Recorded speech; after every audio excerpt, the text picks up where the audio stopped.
¿Qué tal? Muy buenas tardes a todos los doctores que están conectados viéndonos el día de hoy. Primordialmente quiero agradecerle el tiempo al doctor José Luis Monroy, que nos ha dedicado no uno, sino hasta ahora 3 jueves en los que hemos podido compartir los conocimientos de un experto en manejo de la miopía, como es el doctor José Luis. Quiero agradecer a las personas que nos vieron esta tarde y nos preguntaron sobre el webinar de esta noche. Y también quiero agradecer a las personas que han estado escribiéndome con sus felicitaciones y sus palabras de apoyo para el doctor José Luis Monroy. Buenas tardes, doctor José Luis. ¿Cómo se Buenas encuentra hoy? tardes, Fernando, estimada audiencia, queridos amigos y colegas, ¿cómo están? Buenas tardes. Para la audiencia que nos está viendo, me gustaría empezar con una pregunta de quiénes practican actualmente ortoqueratología y si es el caso, si practican con nuestro diseño de CRT o con alguno otro. Es simplemente un censo para que nosotros podamos ir comunicándonos con ustedes después en cualquier situación en la que necesiten apoyo. Pueden escribirnos durante el webinar al chat sus preguntas.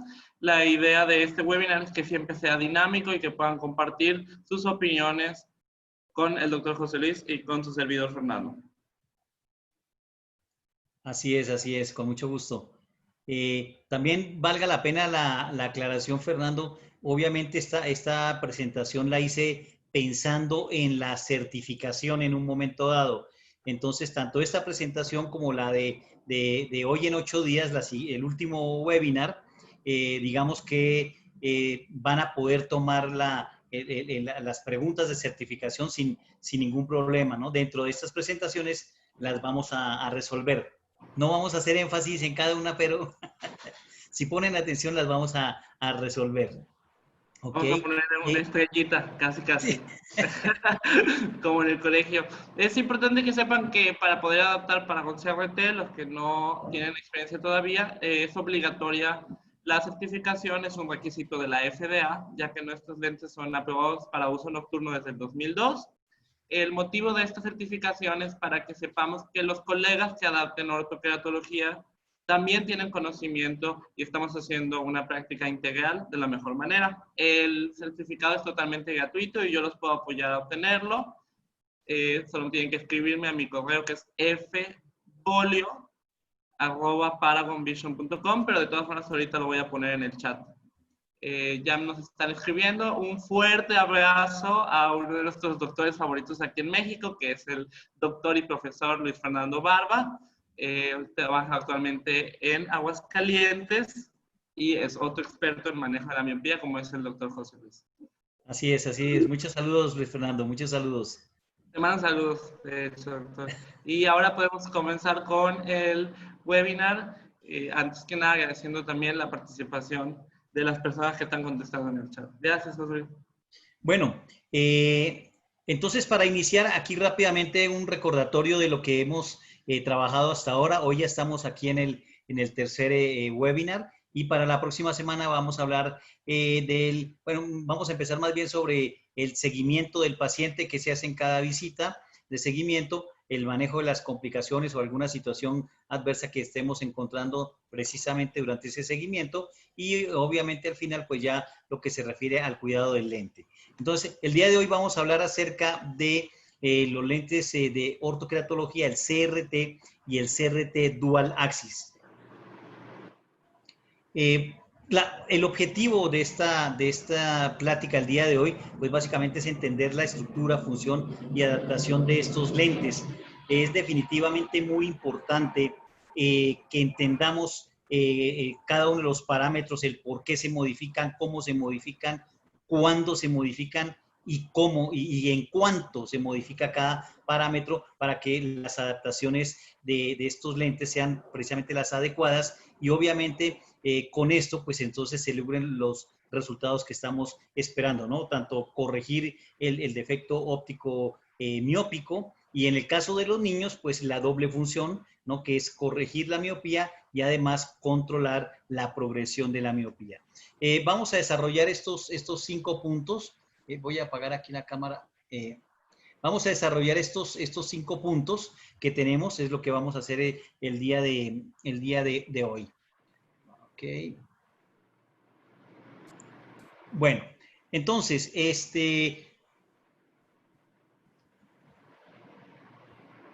a ver.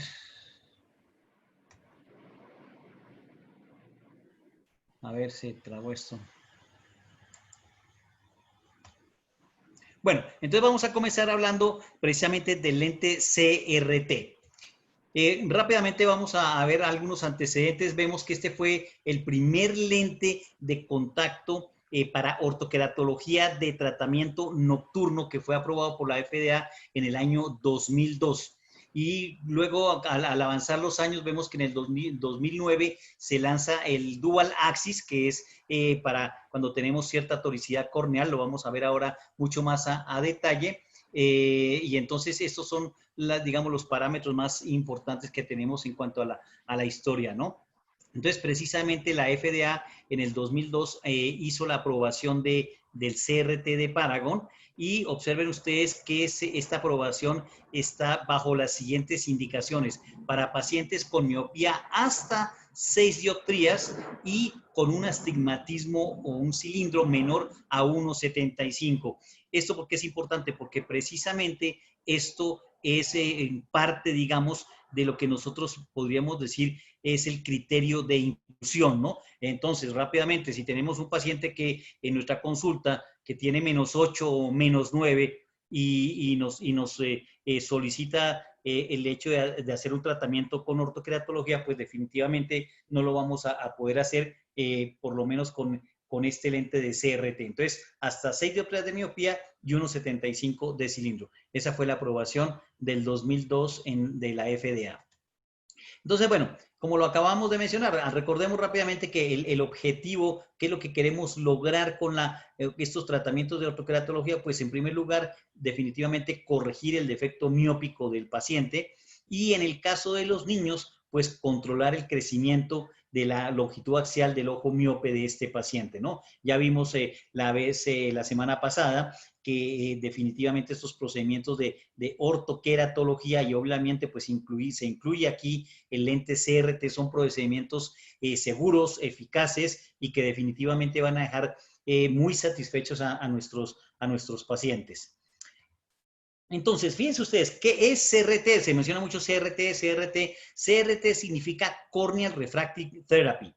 Ese es realmente el significado de estas 3 palabras, de estas 3 letras, perdón, que entonces, como definición, es un lente de contacto terapéutico, que es el que va a generar el moldeo, el cambio en la curvatura de la córnea una vez que se retira el lente de contacto, y a través de este moldeo, de este cambio en la curvatura, pues entonces vamos a corregir el defecto refractivo del paciente. Y lo más importante es que, a pesar de generar, recordemos, estas famosas fuerzas hidráulicas positivas y negativas, que son las que van a generar el cambio especialmente sobre el epitelio de la córnea del paciente, pues no van o no deben alterar de ninguna manera el resto de la fisiología de la superficie ocular, y mucho menos de la córnea.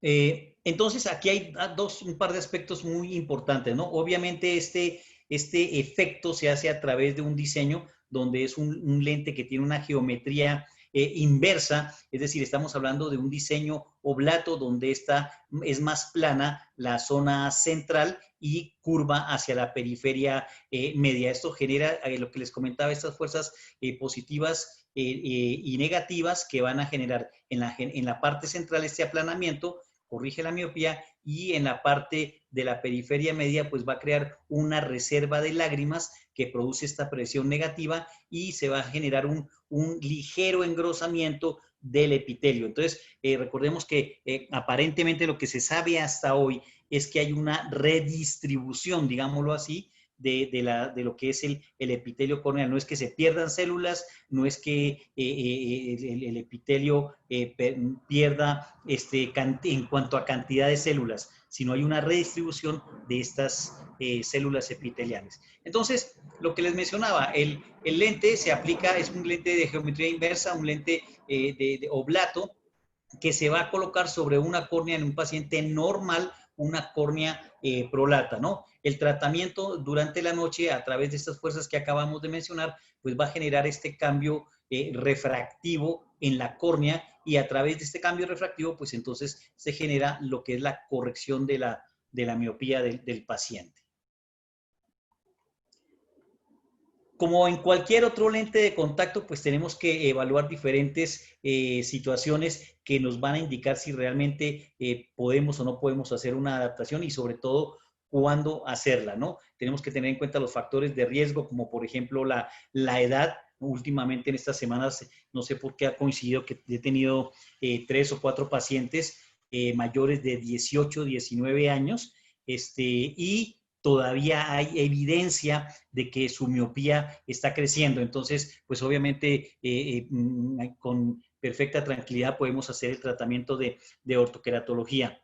Recuerden que la semana pasada también hablábamos en algunos de los estudios que presenté acerca de la situación de la estabilidad de la miopía, ¿no? Según estos estudios, el 50% de la miopía se estabiliza más o menos entre los 15 y 16 años, el 77% alrededor de los 18 años. Entonces, eso significa que todavía hay un 23% de pacientes miopes que a partir de los 18 años en adelante, más o menos hasta los 25 años, tienen la posibilidad, la probabilidad de que su miopía siga creciendo. También es importante tener en cuenta el valor refractivo, como lo acabamos de mencionar. Un paciente que se salga más allá de las 6 dioptrías, en el caso específico del CRT, pues no vamos a poder hacer la adaptación. Tener en cuenta los valores de la visión binocular. También importante las habilidades del paciente, el estilo de vida del paciente, y evaluar en un momento dado si hay alguna posible riesgo de un evento adverso. Entonces, definitivamente que el punto número 1 más importante es la motivación que tenga el mismo paciente para utilizar el lente de contacto como tal, ¿no? También nosotros poder o intentar medir en un momento dado el compromiso y disponibilidad del paciente para seguir instrucciones, ¿no? A veces, en el caso de los niños, sobre todo, pues los padres son de pronto los que de pronto ponen la alarma, ¿no? Es un niño desordenado, es un niño que no cuida sus cosas. Entonces, bueno, eso ya nos va indicando si continuamos con un tratamiento de ortoqueratología o buscamos alguna otra opción para controlar la progresión de la miopía en el caso de los niños.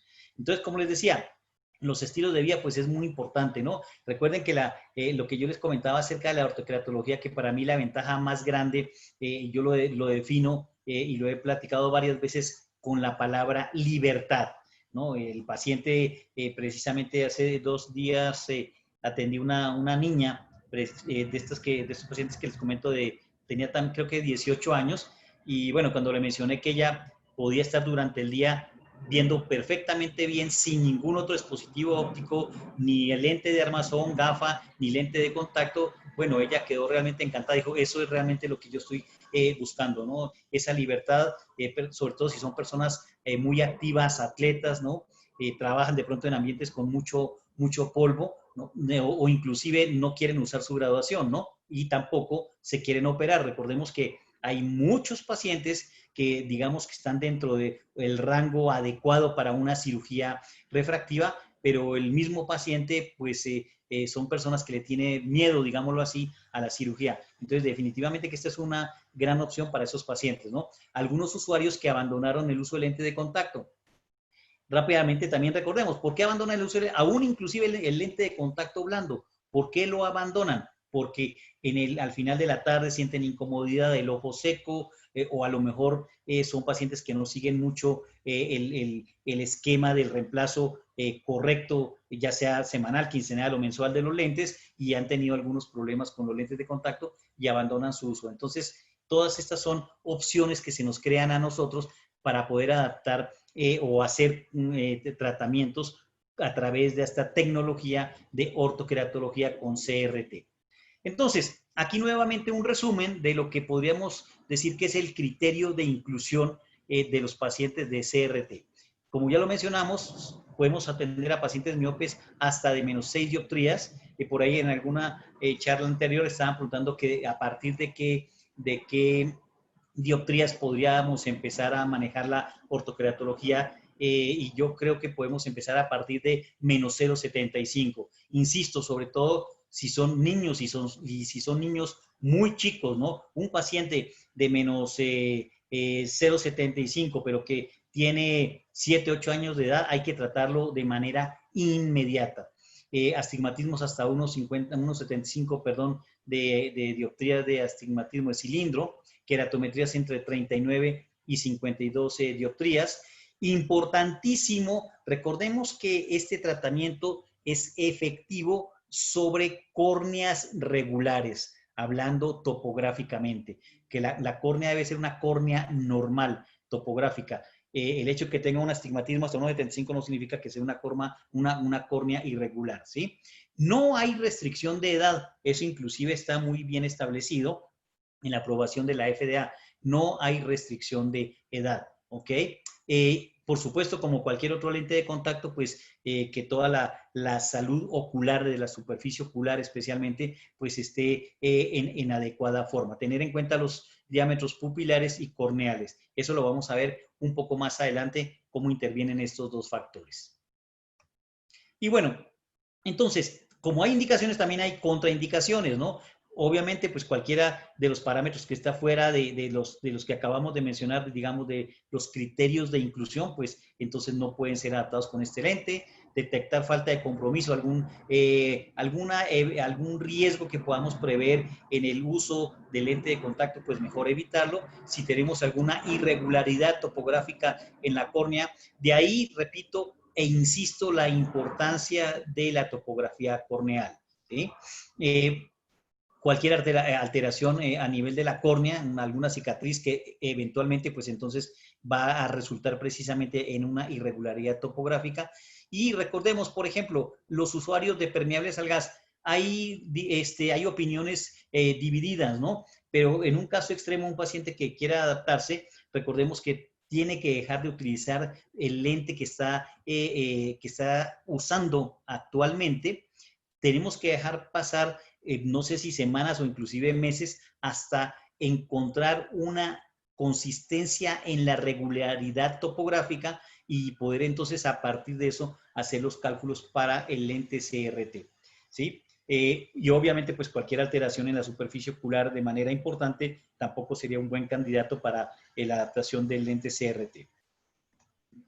Ahora, hay que tener en cuenta que tenemos ciertos casos, llamémoslos límite, ¿no? Como por ejemplo el tipo de astigmatismo. Si vemos en la topografía corneal que el astigmatismo es, digamos, de tipo apical, o como en esta fantástica fotografía que vemos que el astigmatismo es de limbo a limbo. Vamos a ver que tienen diferencias y tenemos que conocer esto desde antes para saber qué tipo de lente vamos a elegir, ¿no? Definitivamente que mejor que el astigmatismo refractivo sea igual al corneal, para no tener sorpresas post tratamiento de astigmatismos residuales. También preferiblemente que el cilindro sea menor que el valor de la esfera, ¿ok? Y donde el cálculo del lente de prueba, como en este caso aquí de 36.50, después de que hacemos un paciente que tiene una queratometría plana de 41, con una graduación de -4 que se quiere corregir, más el factor Jensen que vamos a hablar más adelante, tendríamos que utilizar un lente de 36.50, perdón, una curva base, lo cual estaríamos fuera de los parámetros del lente. Entonces hay que tener atención. Si se han dado cuenta rápidamente y de aquí en adelante vamos a tener estas dos situaciones muy importantes. Todo la evaluación que se va a hacer sobre la adaptación del lente que se haya elegido, vamos a tener en cuenta el fluorograma, muy importante obviamente, y también el resultado y las variaciones topográficas. También recordemos un poquito de la historia que platicamos la semana pasada, precisamente esa época en la que esos como 30 años aproximadamente, donde la ortoqueratología, digamos que no tuvo un salto importante. Precisamente esta fue una de las razones, ya que se desconocía realmente ese aplanamiento en la córnea, qué efecto óptico tenía sobre esta superficie. Entonces, hasta el advenimiento de la topografía es que se conoce realmente qué pasa en la córnea y de acuerdo al tratamiento que estemos aplicando y al lente que estemos aplicando, pues así mismo será el resultado topográfico. Entonces, estos dos son aspectos importantes que vamos a estar viendo de aquí en adelante. Bueno, una de las cosas también que me gustan muchísimo del CRT es que todos los lentes están contramarcados. Todos los lentes están contramarcados, como lo vemos acá. Tienen estos números. Los dos primeros números corresponden a la curva base del lente. Los siguientes dos números, en este caso, corresponden a la altura de la zona de retorno o de geometría inversa del lente. Y los últimos dos números corresponden al ángulo de que tiene ese diseño en el lente. Entonces, esto nos da una información absolutamente precisa de qué lente estamos utilizando con el paciente, ¿no? Rápidamente, casos que se pueden presentar, llega el paciente y sucede, como muchos de ustedes lo saben, el niño especialmente, ¿no? Y, oye, es que cambié los lentes, no sé cuál es derecho y cuál es izquierdo. Pues a través de estas marcas nosotros lo podemos conocer. Estos lentes, recordemos, ahora lo vamos a ver, estos dos números centrales, que es, por ejemplo, en este caso, el 53, significa que este lente tiene una altura, una profundidad sagital en esta zona de retorno de 525 micras. Como ven, acá no se coloca el número completo, sino, digamos, se acerca. 525 corresponde a 53 y así, digamos, con la clave de estas profundidades sagitales. Entonces, el segundo número, por ejemplo, en este caso es 55, que corresponde a un lente precisamente de 550 micras de altura sagital. Y bueno, entonces, dentro del, digamos, el diseño del lente CRT, vamos a distinguir de manera principal tres zonas. Una zona central, que es la curva base, un anillo alrededor de la curva base, que es la zona de retorno o la zona de geometría inversa, y una zona periférica, que es lo que llaman los americanos la zona de aterrizaje o la zona de apoyo. Vamos a ver en detalle cada una de estas zonas, cómo está diseñada y cómo interfiere en la adaptación. Entonces, dentro de todo esto, pues estamos hablando de muchas zonas, de diferentes situaciones, en milímetros, etcétera, etcétera. Entonces, el diseño de CRT se ha creado con esta tecnología de control proximal, donde la ventaja que tenemos con este es que ahora que vamos a ver las diferentes variaciones que podemos generar en las diferentes zonas del lente CRT, no interfieren las unas con las otras, son totalmente independientes. Entonces, al hacer estos ajustes en determinada zona, no se modifican, digamos, los parámetros de las otras zonas que no están siendo o que no es necesario que modifiquemos. Entonces, esto genera una gran precisión, obviamente, en el control de la adaptación y en el control de la altura, digamos, general del CRT. Esta tecnología es única en el diseño de este lente y, repito, nos permite hacer estas modificaciones sin interferir con los otros parámetros. Entonces, el objetivo de la adaptación de CRT, vamos a tocar aquí rápidamente 4 puntos importantísimos. Primero, proveer la curva base adecuada que genere el cambio de curvatura que se requiere en la córnea para eliminar el error refractivo, ¿no? Este control preciso en la altura del tratamiento de la zona de retorno, entonces nos va a ayudar a que el lente tenga una correcta posición y esté siempre centrado. Una de las claves y probablemente la más importante entre el éxito o la diferencia entre el éxito y el fracaso en la ortoqueratología es el centrado del lente. Tiene que estar muy bien centrado. Luego, el otro objetivo es proveer esta zona de aterrizaje o de apoyo que debe ser totalmente tangencial a la periferia de la córnea. Y finalmente, pues estas dos zonas, retorno y aterrizaje, en conjunto con el diámetro total del lente, son los que van a proveer que el lente esté perfectamente centrado sobre esa superficie corneal. Bueno, entonces aquí vemos esto que estábamos mencionando ya sobre el lente de contacto, la zona, la curva base o la zona de tratamiento también se llama, la zona, el anillo alrededor de la curva base, que es la zona de retorno o de geometría inversa, y la zona de aterrizaje de apoyo. Y finalmente, pues tenemos el borde que lo vemos acá, que nos va, de acuerdo al levantamiento que tenga ese borde, pues va a generar variaciones en la adaptación en esta zona de aterrizaje.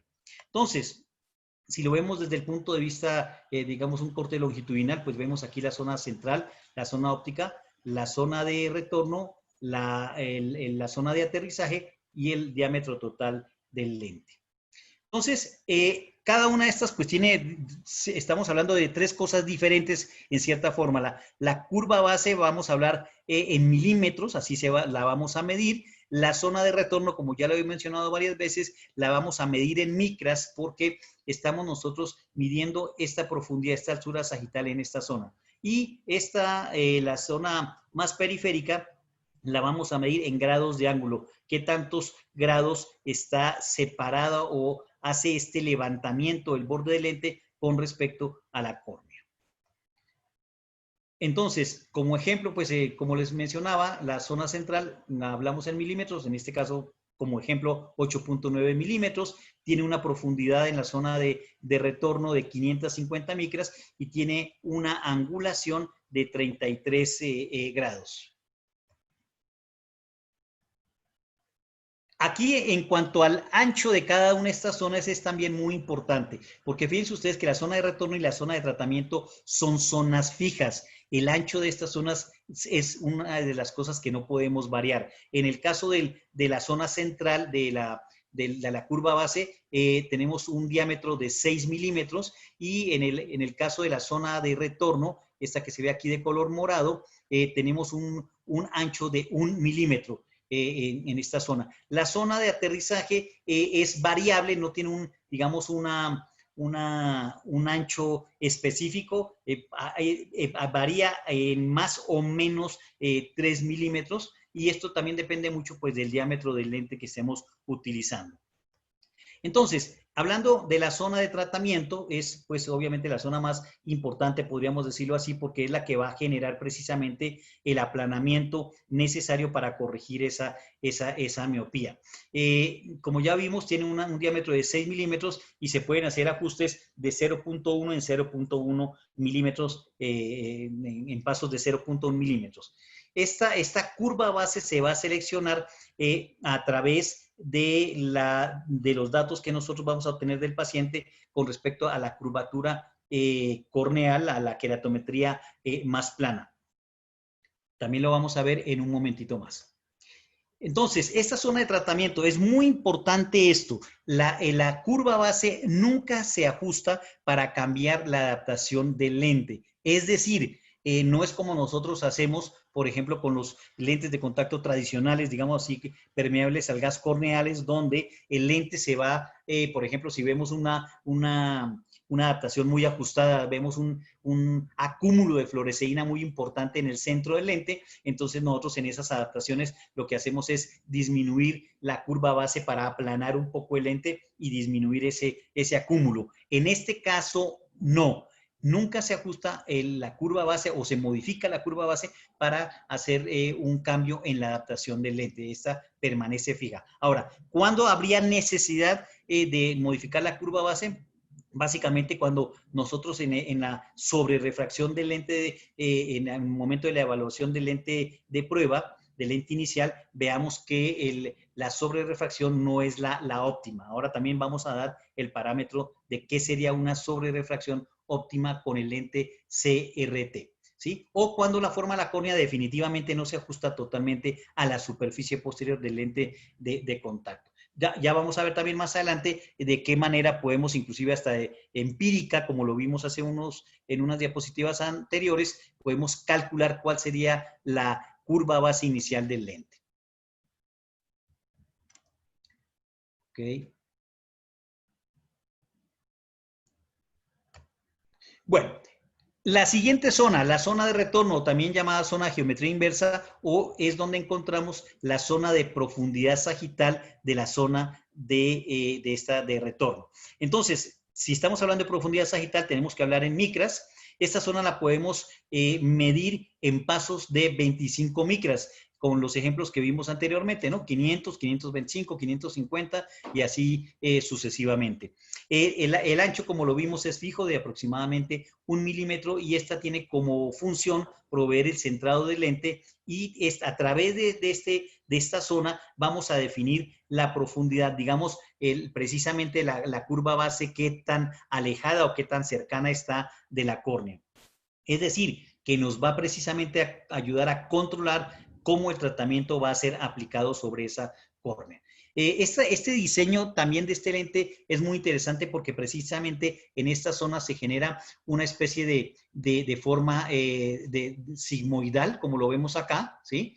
Entonces, ¿qué ventaja nos trae eso? Como vemos, primero que todo, es un tipo de espejo donde la cara anterior y cara posterior son exactamente iguales en los 3 puntos y esto hace que tenga 30% menos masa y 30% más de transmisión. Obviamente, a menor espesor, pues mayor transmisión comparado con un diseño estándar, llamémoslo así, de otro tipo de lente de ortoqueratología. Entonces, bueno, en esta zona de retorno, como les mencionaba, pues podemos generar esa variación. Entonces, aquí lo que vamos a ver es que a mayor, obviamente, profundidad sagital, pues entonces el lente va a tener una mayor separación, sobre todo en la curva base. Eso lo podemos ver mejor aquí en esta magnífica diapositiva, donde vemos estas 4 situaciones, ¿no? Aquí tenemos un lente que tiene aparentemente 600 micras de profundidad sagital en la zona de retorno y vemos que a medida que disminuye esta profundidad sagital, pues entonces el lente en forma general va descendiendo.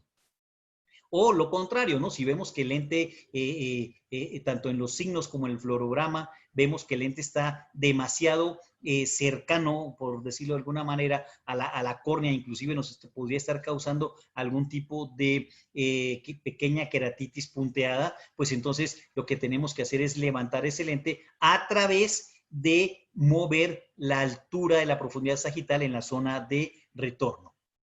Entonces, aquí lo vemos en un ejemplo bastante simple. Vemos este lente que no tiene un anillo, una intensidad adecuada, digamos que lo que nosotros llamaríamos como una adaptación plana, ¿sí? Vemos que el lente está descentrado, con bastante movimiento probablemente, ¿sí? Entonces, el hecho de nosotros generar un incremento aquí en esta zona, ya se ve definitivamente un mejor fluorograma mucho más cercano, digamos, del fluorograma ideal.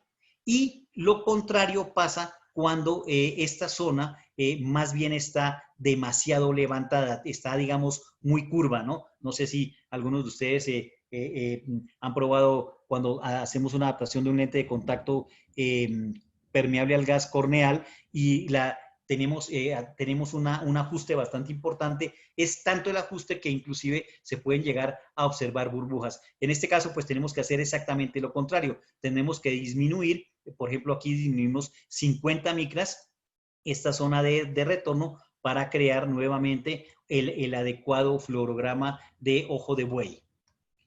Entonces, a través de este control preciso del tratamiento, este control precisamente nos lo da la tecnología de proximidad que tiene el diseño del lente de CRT. Bueno, la siguiente zona es la zona de apoyo. Esta zona también es muy importante, se llama zona de apoyo, de aterrizaje, de alineamiento, ¿sí? O ángulo de la zona de aterrizaje. Como lo acabamos de mencionar, se mide en grados de ángulo y puede variar de 1 grado en 1 grado. El ancho, como lo mencionamos, es variable. Esta zona también ayuda a controlar el centrado del lente. También nos ayuda a controlar, como lo vemos acá, qué tan levantado está el borde. Inclusive en esta fotografía vemos que aquí hay un poco más de acúmulo de fluoresceína, aprovechando esta foto, ¿no? Versus esta zona. Entonces, eso significa que a lo mejor en esta zona el borde está demasiado levantado y de ahí viene ese pequeño pues acúmulo de fluoresceína. Y obviamente a través del control de esta zona nos va a ayudar pues a generar ese alineamiento tangencial con respecto a la superficie de la córnea, que es precisamente a través de esta tangente donde vamos a generar un suave aterrizaje que no es exactamente un toque, pero sí un suave aterrizaje sobre esa periferia media de la córnea.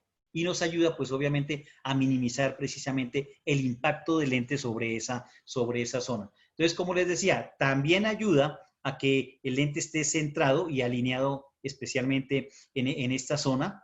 Y también sirve para proveer un toque adecuado lagrimal en esta zona de la periferia media de la córnea.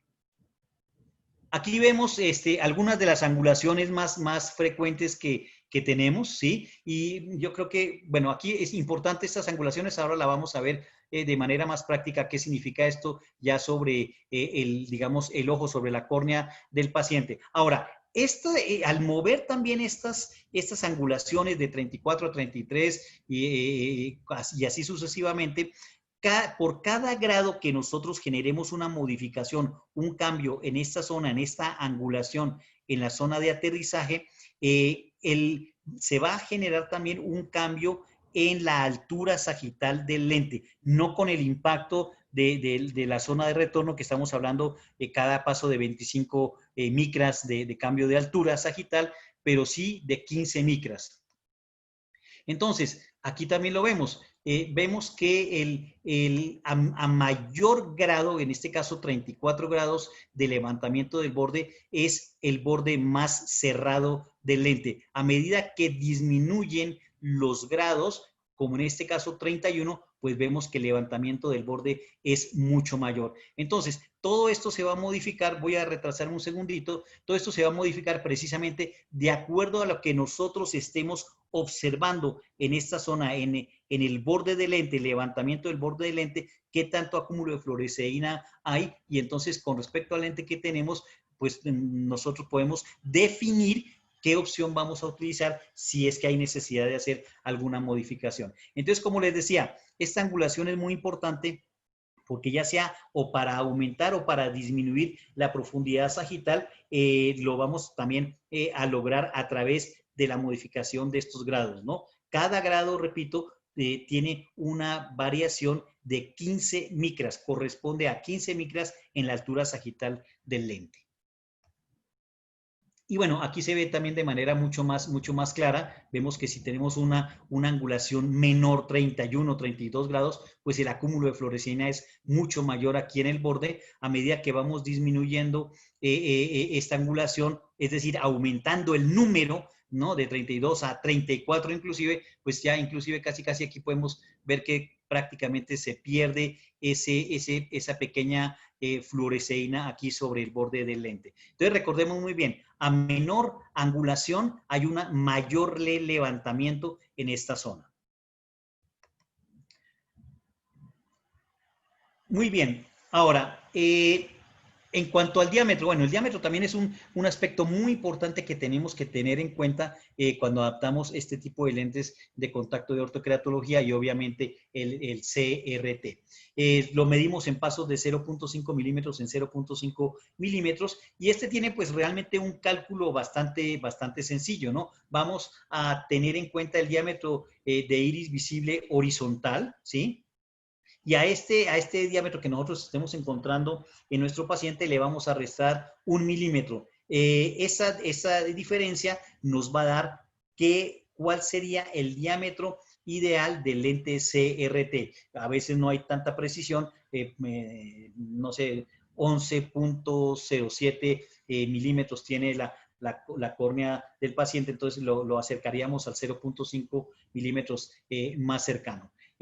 Recordemos que en el diámetro horizontal, en promedio, las córneas tienen 11.8 milímetros de diámetro. Pero, repito, cuidado, necesitamos medir con precisión, no asumir que todas las córneas tienen más o menos el mismo diámetro, porque eso también puede variar e interferir con precisamente el centrado correcto del lente sobre esa superficie ocular.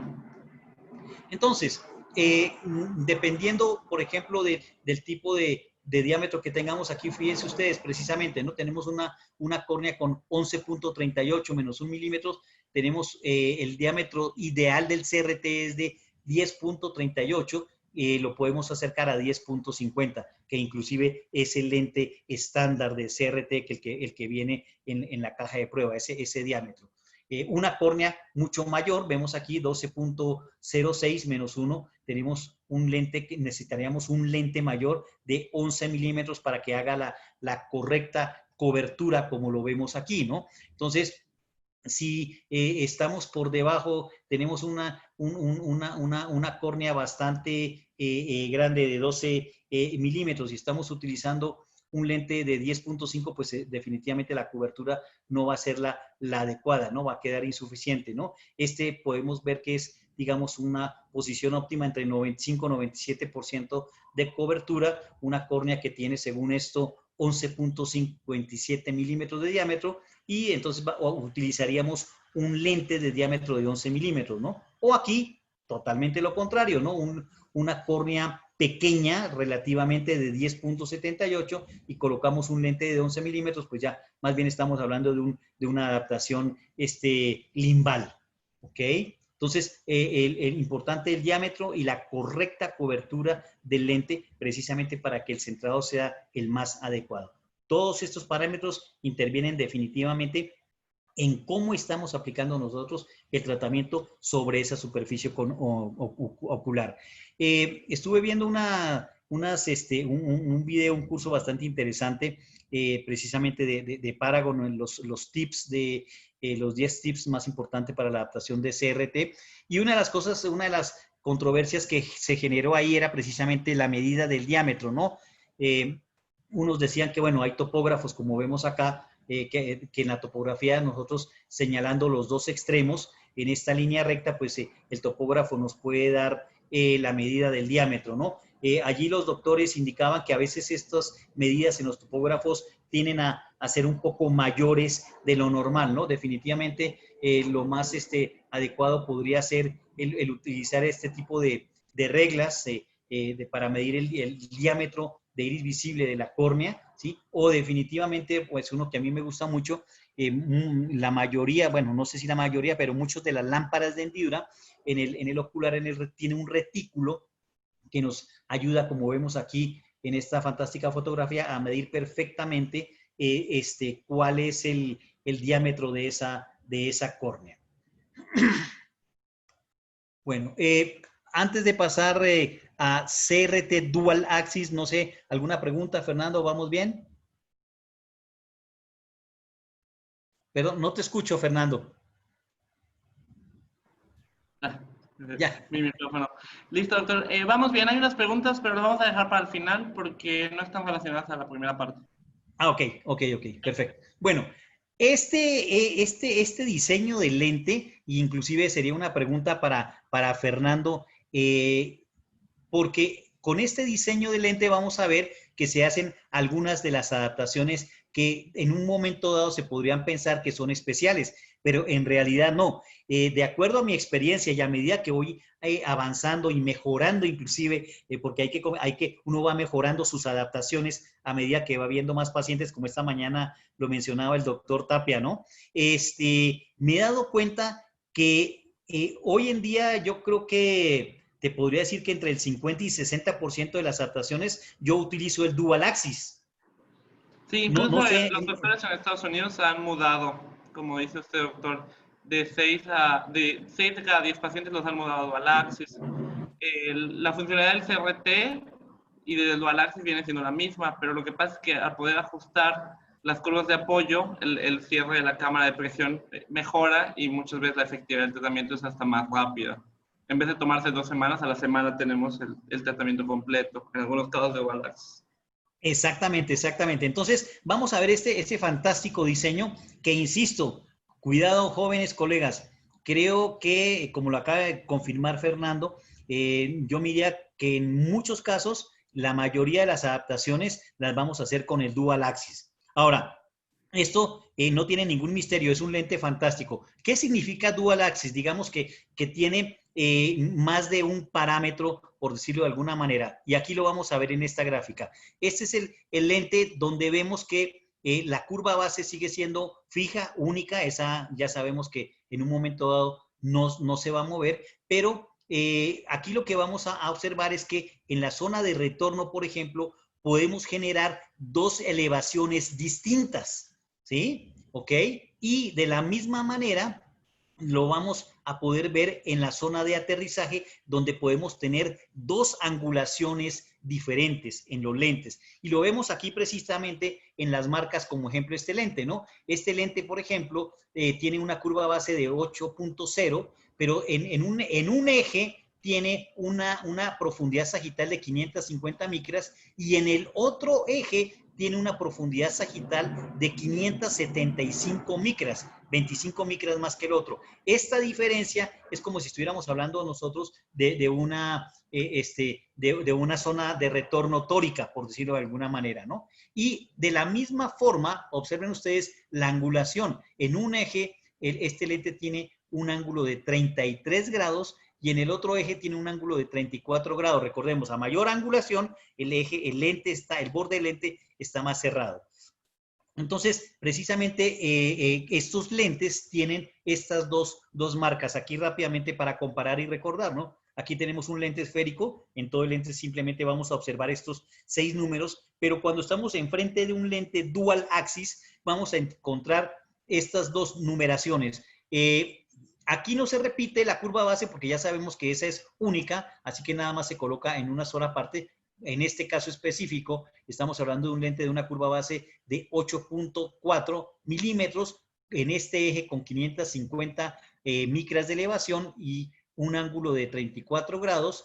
Y en el otro tiene 575 micras de elevación con un eje todavía más cerrado de 35 grados. Entonces, definitivamente, a mí lo que más me gusta de este lente es precisamente esta gran versatilidad del lente, porque entonces esto nos da para jugar con diferentes opciones y diferentes combinaciones. Y recordemos nuevamente que a través este diseño de control de proximidad hace que todos estos parámetros que nosotros queramos variar son independientes uno del otro, ¿ok? Entonces, por ejemplo, vemos aquí a la izquierda que tenemos un lente donde tenemos una curva base fija y que en este caso, por ejemplo, solamente voy a variar la zona de retorno. Entonces, eso significa que la zona de aterrizaje, a lo mejor no hubo ninguna necesidad de cambiar en esta zona, ¿no? Puede suceder lo contrario. Curva base y zona de retorno permanecen exactamente igual, ¿no? No es necesario hacer ninguna modificación, pero en la zona de aterrizaje sí podemos o necesitaríamos cambiar esta zona en el levantamiento del borde del lente, ¿sí? Pero todavía más completo. Este lente entonces de la extrema derecha, vemos que se pueden hacer todas las combinaciones. Misma curva base, dos zonas de diferente altura sagital en la zona de retorno y dos angulaciones diferentes en el borde del lente. Entonces, podemos generar con esto, digamos, una gran precisión en la alineación general del lente de contacto sobre la córnea que estemos trabajando.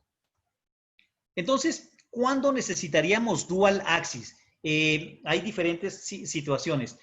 Por ejemplo, ya lo habíamos mencionado anteriormente, cuando estamos observando ya desde la topografía inicial, preadaptación obviamente, ¿no? Que el astigmatismo del paciente, la córnea astigmática tórica es de limbo a limbo, ¿sí? ¿Sí? O que inclusive la toricidad corneal ya es mayor de 0,75. Inclusive, como lo vamos a ver al final de esta plática, cuando nosotros colocamos estos datos sobre los datos en la computadora, ahí ya en automático el programa nos dice, tú en este caso necesitas un dual axis. También, precisamente, como Fernando lo mencionó hace un momentito, cuando vemos que no logramos un tratamiento adecuado, un tratamiento completo, y que definitivamente haciendo las modificaciones, llamémoslo básicas, no podemos mejorar la topografía, el resultado topográfico de este paciente, entonces nos cambiaríamos al dual axis, que da un mejor resultado y por supuesto es inclusive a veces mucho más rápido en cuanto a efectividad. El otro punto que también podríamos tener en cuenta es en los topógrafos que los que se puedan tener, o si no mandar, ordenarle al paciente en una topografía de elevación. Cuando los dos meridianos principales tienen una diferencia en la elevación de más de 30 micras en un diámetro de cuerda de 8 milímetros, pues entonces esta es otra indicación para utilizar el dual axis. Y finalmente, pues inclusive casi ya desde el momento en que estemos haciendo la evaluación a través del fluorograma, y vemos nosotros aquí que el anillo está incompleto, que hay un acúmulo de fluoresceína aquí, llamémoslo anormal. Entonces, ya desde aquí ya estamos pensando que en este paciente vamos a necesitar también un diseño dual axis. Entonces, importante el tema de la elevación. ¿Y por qué a los 8 milímetros? Porque recordemos que en esa zona de 8 milímetros, del diámetro de cuerda de 8 milímetros, es precisamente donde va a estar la zona de retorno del lente. Entonces, ahí nosotros vamos a necesitar alinear muy bien el lente dual axis en esta zona, ¿no? Aquí vemos precisamente otro ejemplo de esta topografía que también ya estamos viendo que es una toricidad limbo a limbo, ¿no? Entonces, este cálculo, ¿cómo se hace? Para los que puedan acceder o ordenar este examen a los pacientes, la topografía de elevación. Aquí lo vemos un poquito más fácil. Vemos en este ejemplo nuevamente que tenemos la córnea tórica limbo a limbo. Entonces, tomamos las elevaciones extremas, en este caso más 12, más 16, y en el otro meridiano 42 y 26. Aquí vemos que digamos, matemática nos genera una diferencia entre los dos meridianos de 48 micras, es decir, estamos excediendo las 30 micras que habíamos comentado, por lo tanto es totalmente una indicación para un dual axis. ¿De dónde salen estos números? Cada uno se promedia, se suman estos dos, se saca el promedio que nos da 14, se suma 42 y 26, se saca el promedio que nos da 34 y la suma algebraica de esto nos da 48 micras, por supuesto. Y aquí también lo vemos, ¿no? Aquí ya tenemos un delta K de 2 dioptrías, así que ahí no hay absolutamente ninguna duda que vamos a requerir de un lente dual axis. Ahora, ¿qué es lo que pasa realmente con el alineamiento en cada una de estas zonas?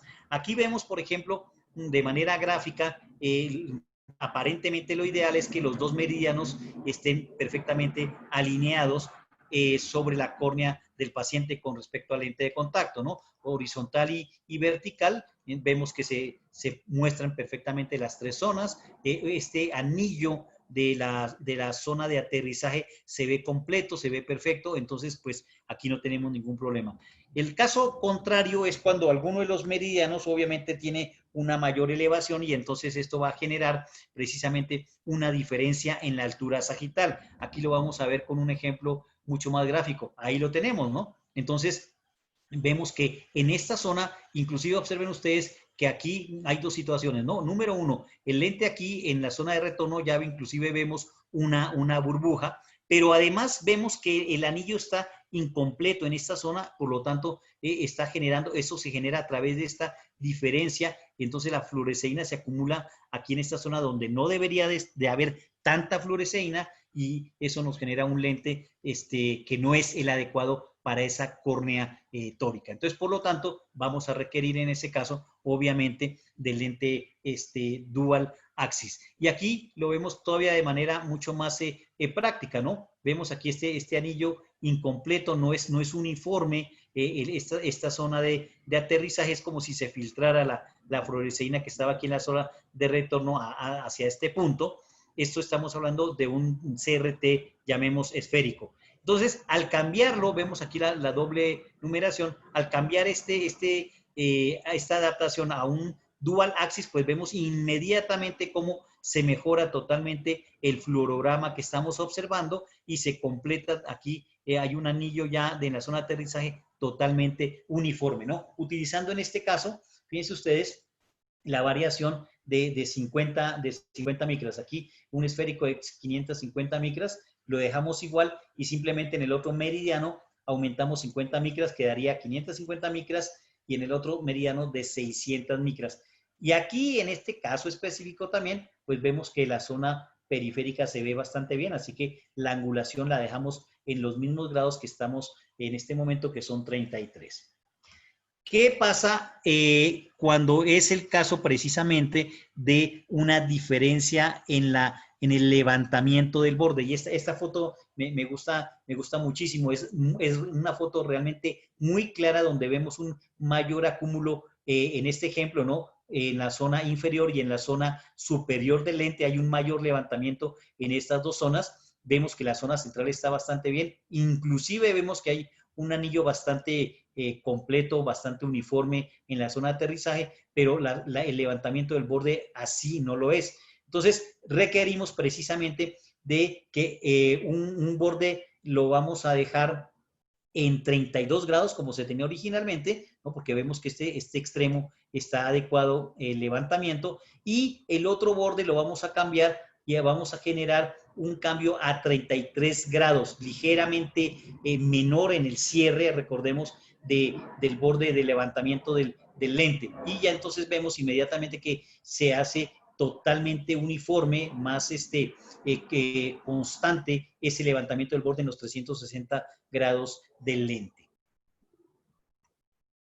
Bueno, ahora, de pronto puede ser que no tengamos una herramienta para calcular adecuadamente el levantamiento la diferencia en el levantamiento del borde o en la zona de retorno, específicamente, perdón, en la zona de retorno. Y entonces, ¿cómo podríamos calcular, pues, qué tanto incrementar esa zona de retorno con el meridiano siguiente? Entonces, esta regla pues está muy fácil a través del cilindro corneal, ¿no? Si el cilindro corneal es de 0,75 a 1,50, la diferencia entre el RZD1 y el 2, es decir, el retorno 1 y retorno 2, llamémoslo así, va a ser de 50 micras. O sea, como el ejemplo que acabamos de ver precisamente, permítame me regreso, ¿no? Este caso es exactamente lo que estamos viendo. Aquí hay una diferencia de 50 micras, ¿sí? Ahora, si tenemos un cilindro mucho mayor, hasta de 1,75, pues entonces esa diferencia sería de 75 micras. Recordemos que entre uno y otro tenemos una amplia capacidad de generar diferencia entre estas dos zonas, entre estas dos alturas sagitales, hasta en 200 micras. Es decir, que tenemos un amplio rango para poder hacer modificaciones en esta zona. Recordemos que estas micras, en cuanto a la altura sagital, varían de 25 en 25 micras. Bueno, entonces, realmente, ¿qué es lo que vamos a ver al final ya cuando, digamos, tenemos el lente ideal? Que aquí no está tan ideal, ya lo vamos a ver por qué. Yo creo que ustedes también ya lo vieron, ¿no? Pero, ¿qué es lo que vamos a determinar? Número uno, observar que aproximadamente la zona de tratamiento, la zona central, sea de 4 milímetros, ¿sí? Obviamente que el lente esté totalmente centrado en los 360 grados con respecto a la córnea, y sobre todo, fíjense ustedes aquí perfectamente con respecto a la pupila del paciente, ¿sí? Observar las cuatro zonas, en este caso podríamos decir completas y uniforme, ¿no? Negro aquí al centro, verde aquí el acúmulo de fluoresceína en la zona de retorno, nuevamente negro aquí en la zona de alineamiento, y obviamente el levantamiento del ángulo debe ser uniforme, de color obviamente verde, en los 360 grados del lente. Esta, podemos decirlo, lo puse así un poquito a propósito, no es obviamente la adaptación ideal, ¿no? Porque aquí estamos viendo en esta zona que hay un acúmulo de fluoresceína en esta región, o sea que hay un mayor levantamiento del borde versus esta región, ¿no? Y aquí lo vemos en esta foto aquí al lado, donde sería, digamos, lo ideal que tendríamos que ver, ¿no? Ese muy pequeño anillo alrededor del borde del lente debe ser totalmente uniforme y, digamos, que del mismo espesor, si lo queremos ver así, con el mismo levantamiento en todos los 360 grados. Y bueno, entonces las cuatro zonas que les mencionaba que tenemos que evaluar: la zona central, la zona del reservorio lagrimal o la zona de retorno, la zona de alineamiento, la de aterrizaje del lente, y finalmente pues el levantamiento del borde del lente. La vez pasada, bueno, por ahí nos preguntaron, la verdad se me olvidó colocar, pero bueno, en forma general, inclusive, por ejemplo, esta es la recomendación del Instituto Internacional de Miopía, ¿sí?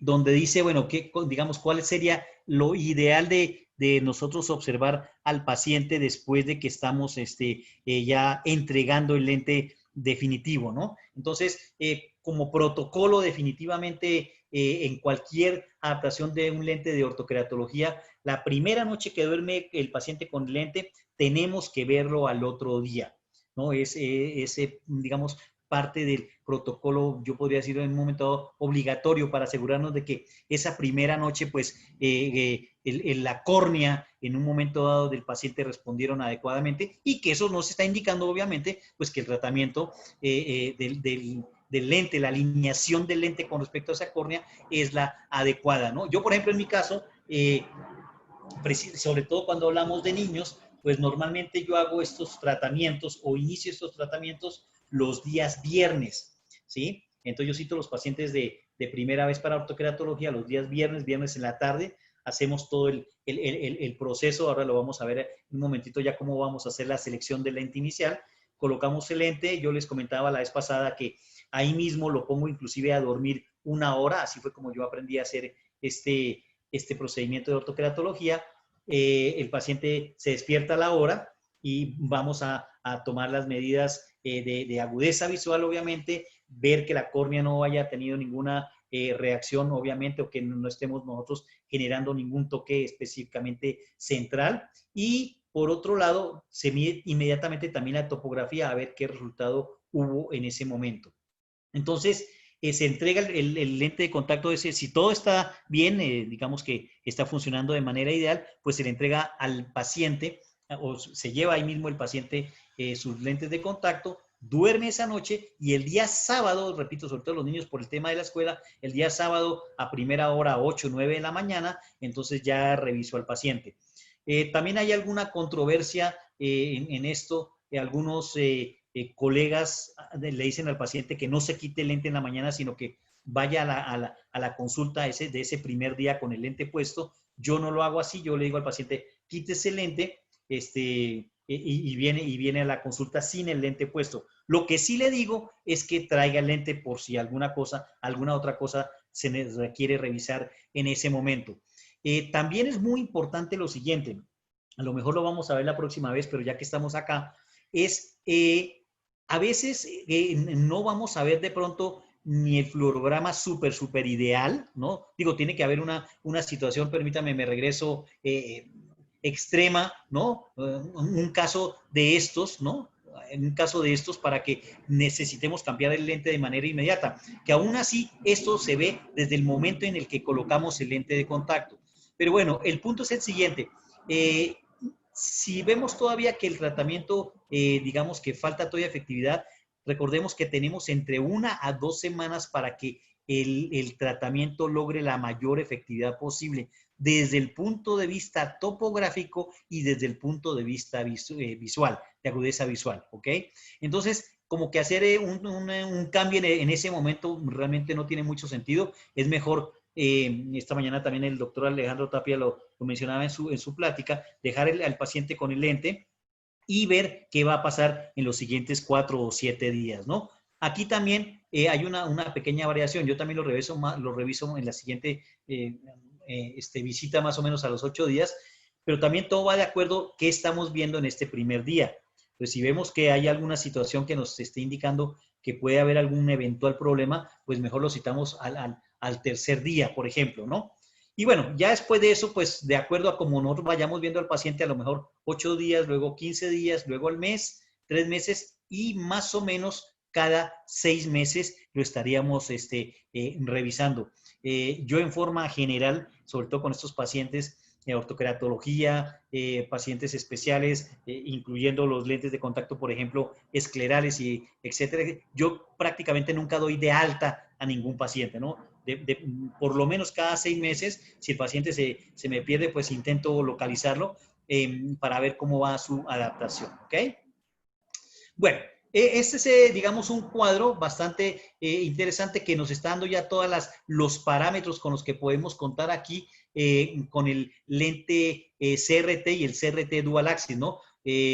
La variación de poder no vamos a necesitar más, ahora lo vamos a ver un poco más adelante, o si no, creo que en la próxima sesión lo vamos a poder ver, ¿no? Diámetros de 9.5 a 12 milímetros, curvas bases de 6.5 a 10.5 milímetros, o sea, prácticamente cubrimos casi cualquier córnea, ¿no? Y observemos aquí lo que les decía, ¿no? La máxima diferencia llamémoslo, entre retorno 1 y retorno 2 es de 200 micras, pero tenemos una gran amplitud la mínima elevación, que son 400 micras, hasta 800 micras en pasos de 25 micras. Y igual aquí en la zona de levantamiento del borde, que podemos contar desde 25 grados hasta 40 grados, ¿no? Estos que acabamos de mencionar, digamos que son los que más se usan, ¿no? Pero bueno, podemos encontrarnos con una córnea muy tórica en toda la periferia de la córnea, muy tórica prácticamente en el limbo, que a lo mejor vamos a requerir de una angulación, digamos, fuera de lo común, ¿no? Si es que necesitamos todavía cerrar mucho más el ángulo, pues entonces estaríamos hablando de 35, 38 grados de angulación, ¿no? O al contrario, una córnea que a lo mejor en esa zona está muy levantada y entonces más bien necesitamos es levantar el borde, pues hasta 25 grados de angulación podemos nosotros tener en esa zona. Aquí muy interesante también, veamos que tienen diferentes colores. Esto se me hace muy práctico porque cuando pedimos los lentes, inclusive, como ya les dije, no hay mayor problema porque todos los lentes están contramarcados. Es decir, que pase lo que pase, nosotros vamos a saber exactamente qué lente está usando el paciente, en qué ojo. Pero bueno, para el mismo paciente a veces es muy práctico y les gusta mucho que su lente derecho venga de un color y su lente izquierdo de otro color. No pasa absolutamente nada. Recordemos, ¿no? Ese lente de contacto CRT en ortoqueratología es un tratamiento nocturno, ¿no? El paciente no va a estar andando ni va a salir a la calle con su lente puesto. Es un tratamiento para colocar el lente 2 minutos antes de que el paciente se duerma, coloca el lente, cierra los ojos y hasta ahí llegamos, ¿ok? Pero, repito, muchas veces para el mismo paciente sí es como bastante útil, genera como mayor confianza que el lente derecho venga de un color y el lente izquierdo venga de otro color. Eso lo tienen que aclarar ustedes cuando hagan el pedido, la orden de los lentes. Y bueno, entonces, la selección del lente inicial también es realmente muy sencillo. Vamos a ver varios pasos simplemente por un tema sobre todo informativo. ¿Qué vamos a requerir? Pues vamos a necesitar 3 datos importantes. La queratometría más plana, ¿sí?, que tiene el paciente, la refracción manifiesta esférica. Recordemos también, quiero recordarles que preferiblemente esta refracción y sobre todo en niños, si es que se puede, en el país que se pueda, que se lo permitan, hacer esta refracción bajo cicloplegia. Creo que, no me acuerdo, creo que es en Argentina, cuando estuvimos allí el año pasado, si mal no recuerdo, Fernando, nuestros colegas optometristas decían que ellos no podían utilizar nada, atropina ni nada de esto. Entonces, bueno, yo creo que podemos de pronto pedirle el favor a algún oftalmólogo amigo, ¿no?, que nos autorice o nos coloque la atropina para que podamos ver al niño con la pupila dilatada y tener una refracción obviamente más precisa. Pero bueno, entonces necesitamos el dato de la refracción manifiesta esférica. Y mucho cuidado con esto. No estamos hablando de equivalente esférico, ¿ok? Es decir, podemos tener un paciente que su graduación es -3, -0,75 por 0 grados, ¿ok? ¿Qué dato de refracción manifiesta esférica vamos a tomar? El -3. Olvídense del 0,75. ¿Ok?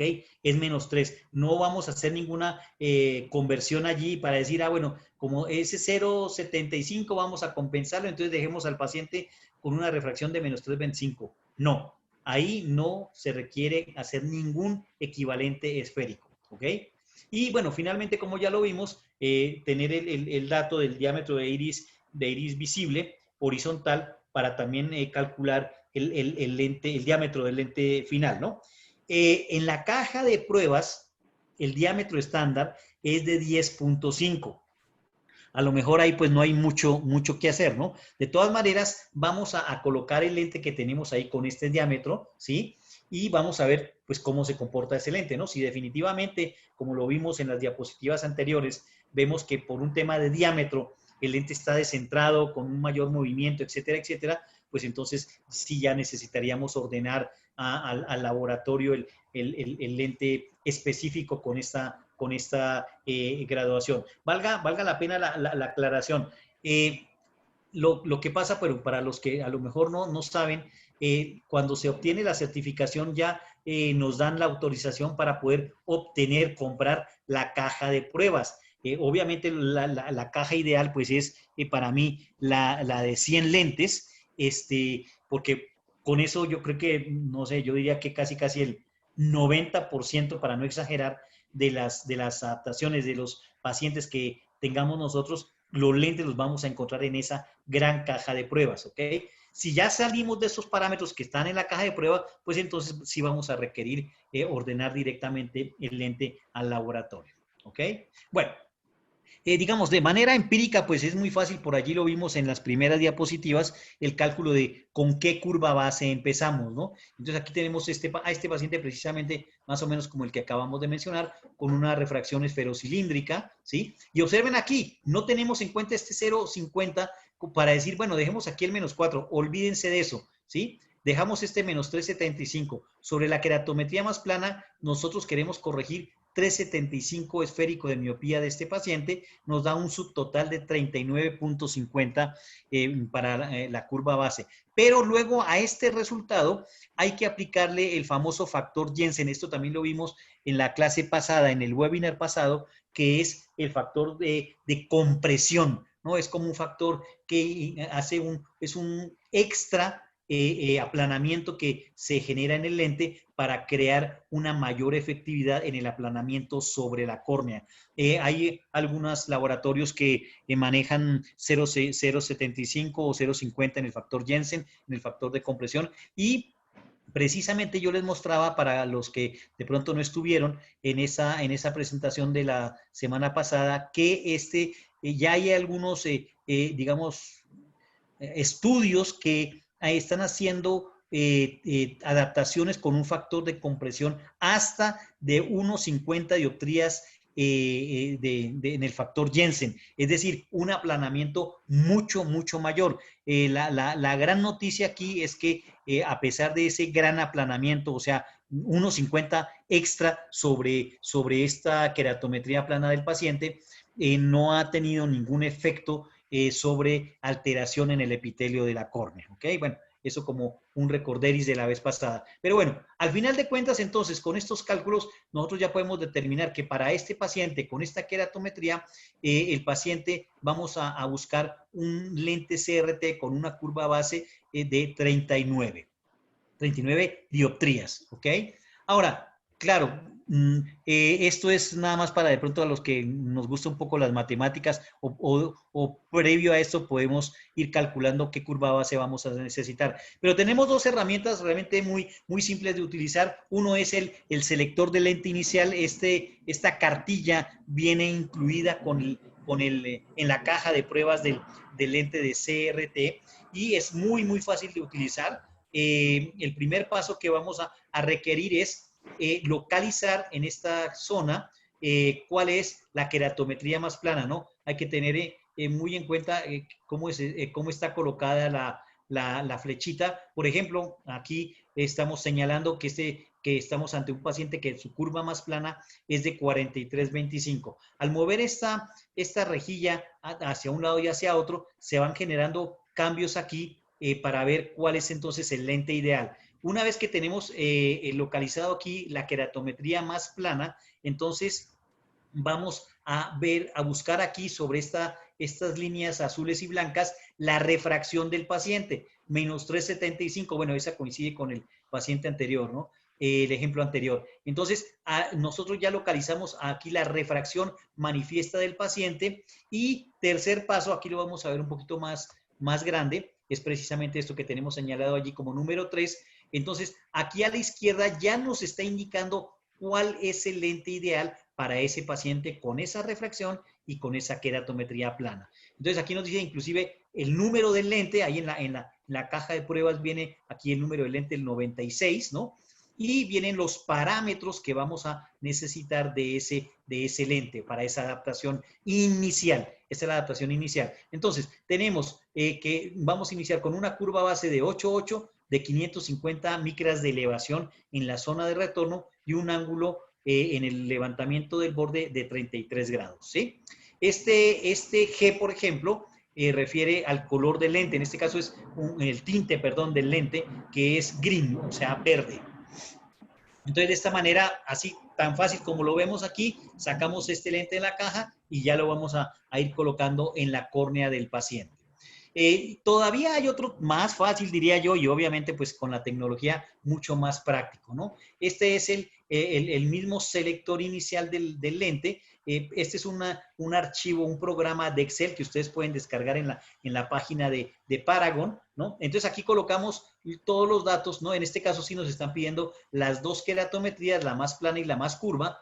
El valor de la esfera, que inclusive no es necesario colocar aquí el símbolo negativo, ¿sí? El signo negativo, y en automático cuando le damos el Enter en este momento, aquí esta regla, este calculador ya nos indica qué lente estamos necesitando. Fíjense ustedes, en este ejemplo, por ejemplo, el ojo derecho, nos indica que un lente esférico es suficiente para lo que necesitamos en ese ojo y nos está indicando aquí el número de lente que requerimos. Y en el otro ojo, si vemos aquí, hay una toricidad mucho mayor, ¿no? De 1,75 con 2,50 de miopía. Y aquí ya nos está indicando este programa que en ese ojo sí vamos a requerir de un lente dual axis.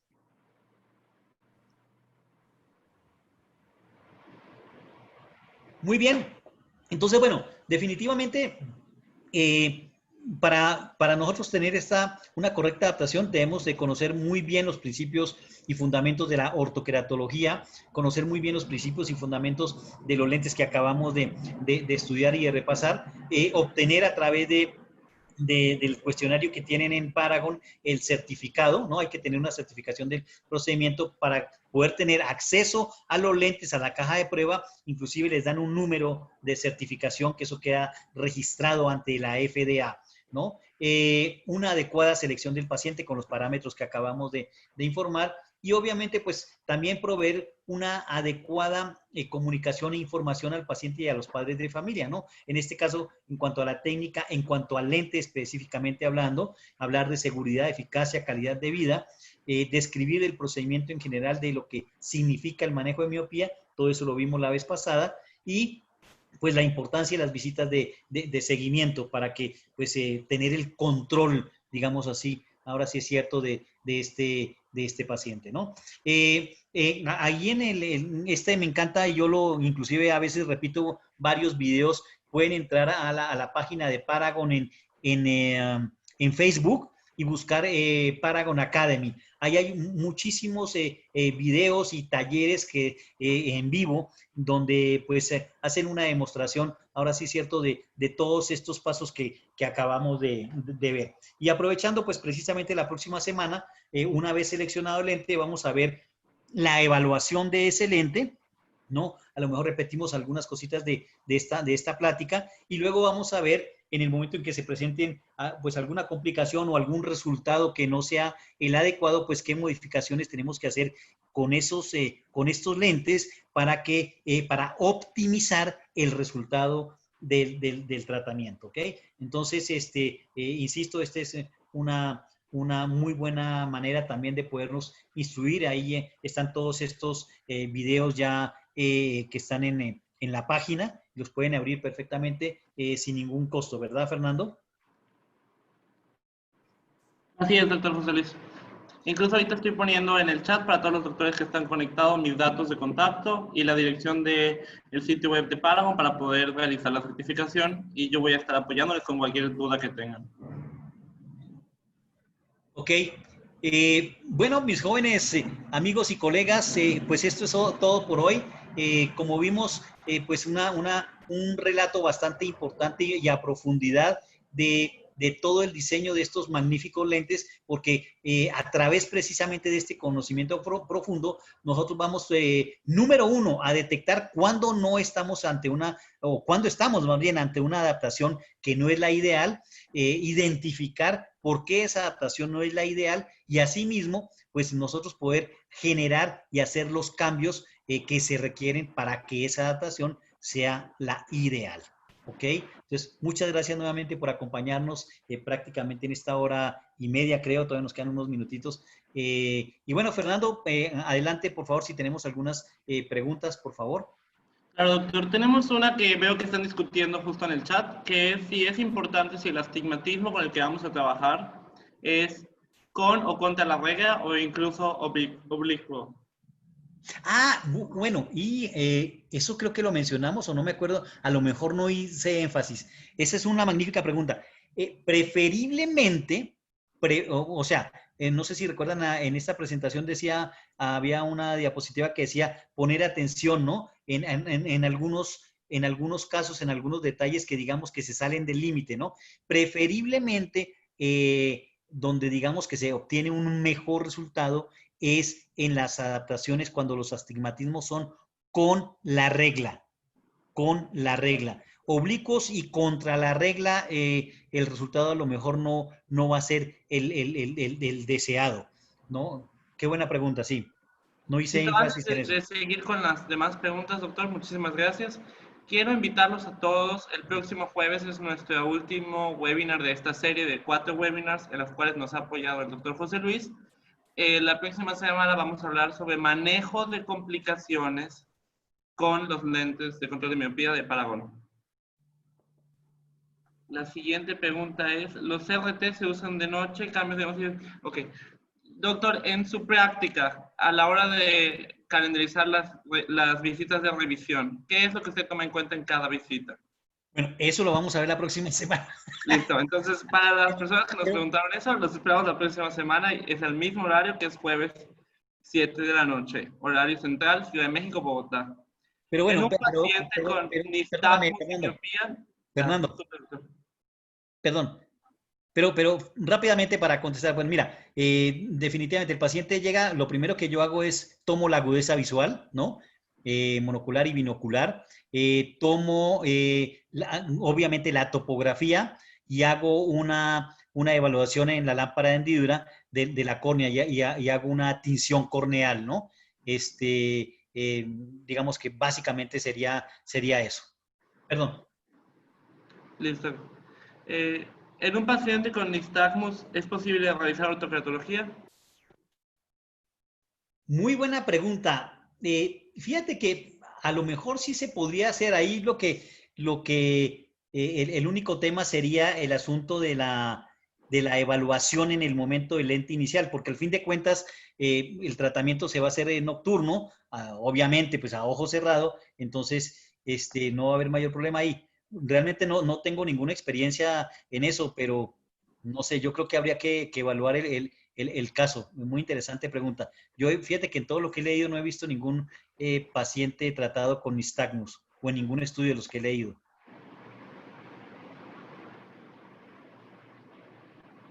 A ver, aquí. Buena tarde. Mi pregunta es en cuestión de la experiencia del doctor José Luis. ¿Cuál ha sido la edad más pequeña y más grande en cuanto a la adaptación de lentes de contacto de CRT?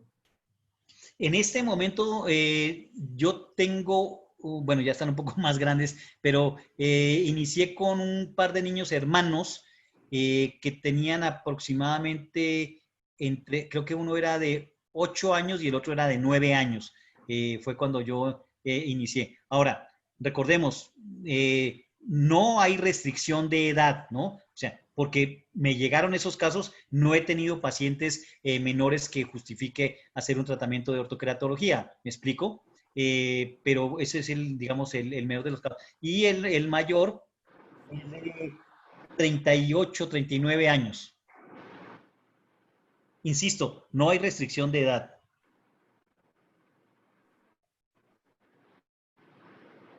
Listo. Paciente de 11 años de edad, inicio.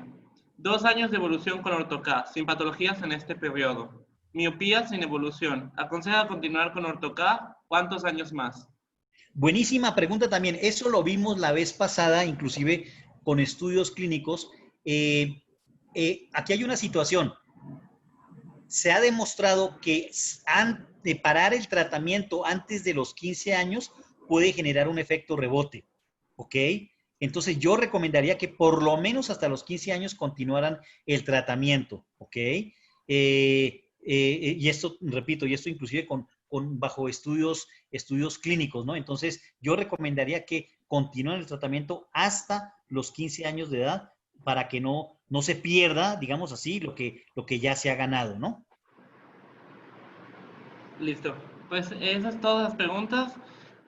Para todos los que nos están viendo, quiero hacer un énfasis en que el doctor José Luis es hasta ahora el primero y único latinoamericano que ha recibido entrenamiento en los cuarteles generales de Paragón. Entonces, esta oportunidad de conectarnos los webinars cada jueves es una oportunidad única en la que podemos aprender todos un poco más sobre los conocimientos que tiene un excelente profesional como es el doctor. Muchísimas gracias a todos por acompañarnos el día de hoy. Yo sé Muchas que hoy fue gracias. un día en el que hubo muchos webinars sobre miopía y realmente les agradecemos que estén aquí con nosotros, preguntando y participando. Muchísimas gracias, muchas gracias a todos y bueno, los esperamos entonces la próxima semana, misma hora y mismo canal. Exactamente, doctor. Muchísimas gracias por todo. Buenas noches. Gracias, Fernando.